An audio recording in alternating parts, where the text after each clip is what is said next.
শান্তি।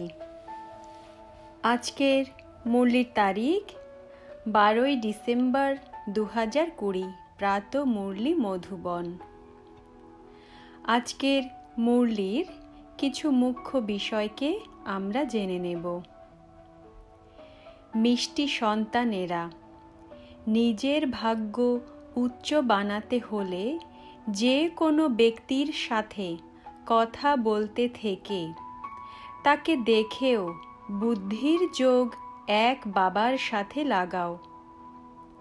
প্রশ্ন: নতুন দুনিয়ার স্থাপনার নিমিত্ত হবার আত্মাদের বাবার কোন নির্দেশনা প্রাপ্ত হয়েছে? উত্তর: বাচ্চারা, তোমাদের এই পুরনো দুনিয়ার সাথে কোনো কানেকশন অর্থাৎ সংযোগ নেই। নিজের মন এই পুরনো দুনিয়াতে লাগিও না। খেয়াল করো যে আমরা শ্রীমতের বিরুদ্ধে কোনো কর্ম তো করছি না। আত্মিক সেবার নিমিত্ত হয়েছি। ওম শান্তি। বাচ্চারা জানে যে বাবা আমাদের ভাগ্য অনেক উঁচু বানাচ্ছেন।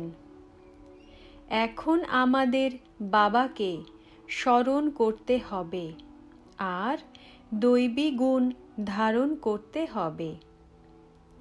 নিজের কর্মের খাতা দেখতে হবে যে জমা হচ্ছে নাকি খরচ হয়েই চলেছে। আমার মধ্যে কোনো কমতি নেই তো? যদি কমতি থেকে যায়, যার দ্বারা আমাদের ভাগ্য কম হয়ে যাবে, তাই তা বের করে দিতে হবে। এই সময় প্রত্যেকের নিজের ভাগ্য উচ্চ বানাতে হবে।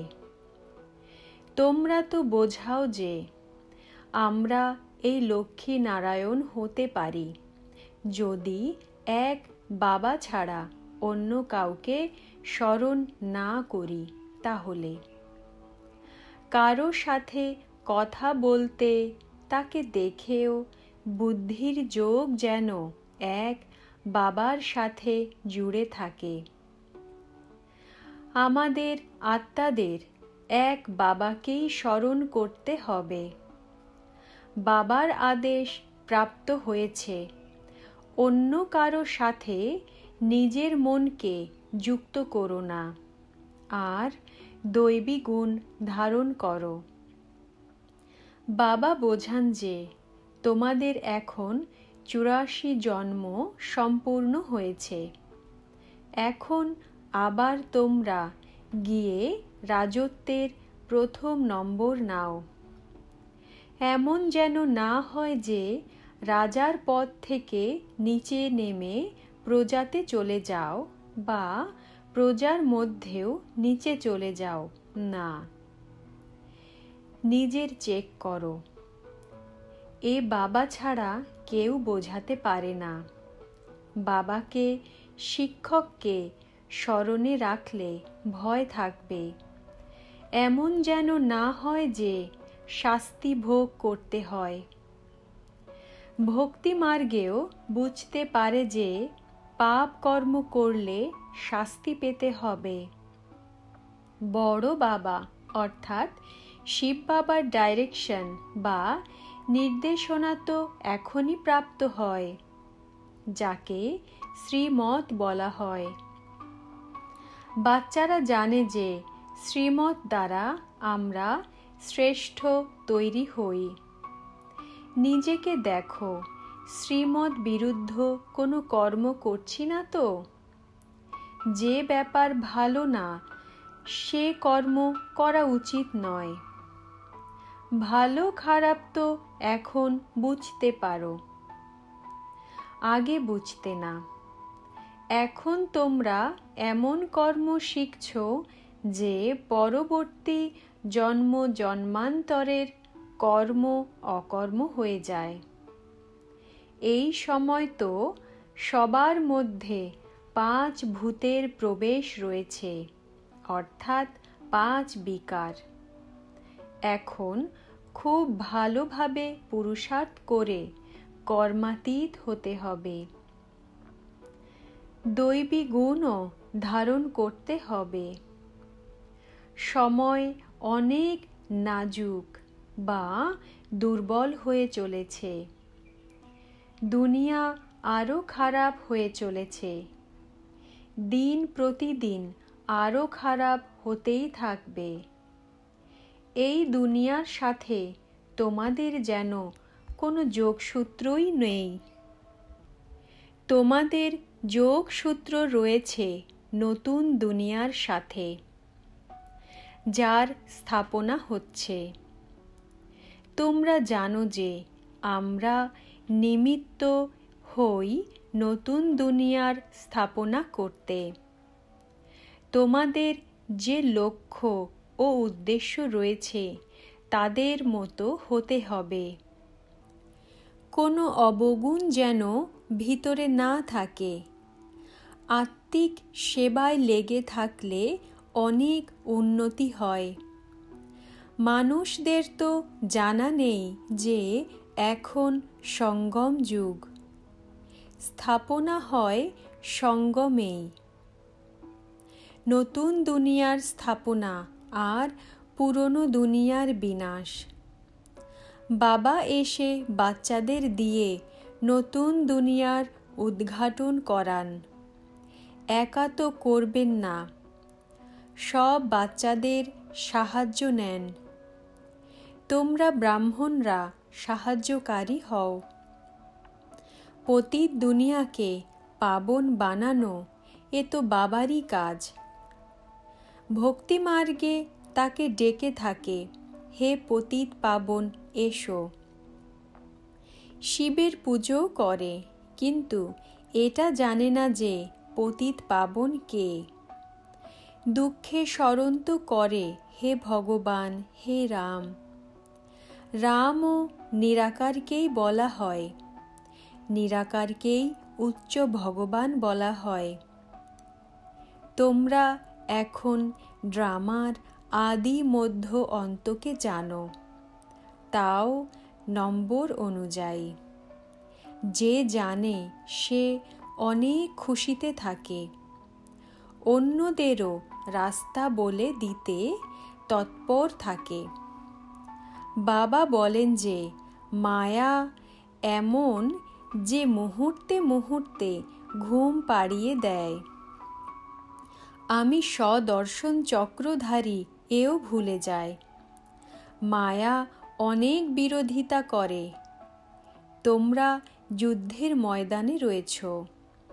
মায়া মাথা মুড়িয়ে উল্টো দিকে যেন না নিয়ে যায়, তার জন্য অনেক সামলে রাখতে হবে। মায়ার অনেক তুফান সবারই লাগে, ছোট অথবা বড়। সবাই যুদ্ধের ময়দানে রয়েছে। শক্তিশালীকে মায়ার তুফান নড়াতে পারে না।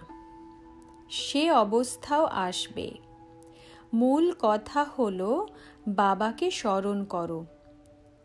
বাচ্চাদের কত বোঝানো হয়, কত ভালো জ্ঞান প্রাপ্ত হয়। বাবা পাবন বানাতে এসেছেন, তাই এখন আবার পতিত হবে না। স্মরণের দ্বারাই তোমরা শতপ্রধান হয়ে যাবে, এটা ভুলবে না। স্মরণ এত পাকা হওয়া উচিত যে অন্তিম সময়ে এক বাবা ছাড়া আর কেউ যেন স্মরণে না আসে। এ হলো যজ্ঞ। এই যজ্ঞ দ্বারাই সবার পালনা করা হয়। যজ্ঞের মালিক হলেন শিব বাবা। এই যজ্ঞ যারা সামলে রাখে তারা হলো ট্রাস্টি। এই ব্রহ্মা বাবাও হলেন ট্রাস্টি। তোমাদের বুদ্ধির লাইন অনেক ক্লিয়ার হতে হবে। এখন তো ঘরে ফেরত যেতে হবে।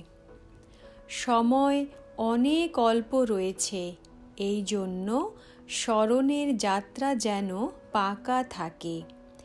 এই পুরুষার্থই করতে হবে। আচ্ছা, ওম শান্তি।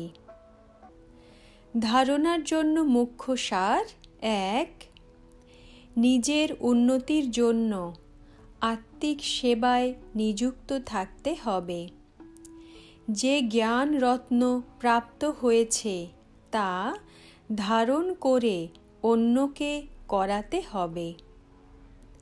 2. নিজের পরীক্ষা করতে হবে, আমার মধ্যে কোনো অবগুণ নেই তো? আমি কি ট্রাস্টি হয়ে থাকি?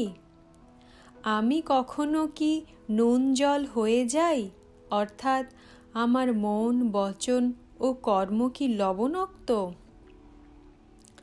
বুদ্ধির লাইন কি ক্লিয়ার আছে? আজকের বরদান: বলা, চিন্তা করা আর কর্মে আসা, এই তিনকে সমান বানিয়ে জ্ঞানী আত্মা হও। ব্যাখ্যা: এখন বানপ্রস্থ অবস্থাতে যাবার সময় কাছে আসছে।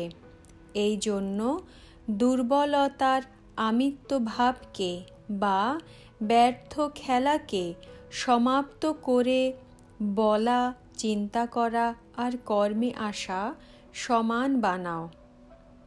তখন বলা হবে জ্ঞান স্বরূপ। যে এমন জ্ঞান স্বরূপ আত্মা হয় তার প্রতিটা কর্ম, সংস্কার, গুণ আর কর্তব্য সমর্থ বাবার সমান হবে। সে কখনো ব্যর্থের বিচিত্র খেলা খেলতে পারে না।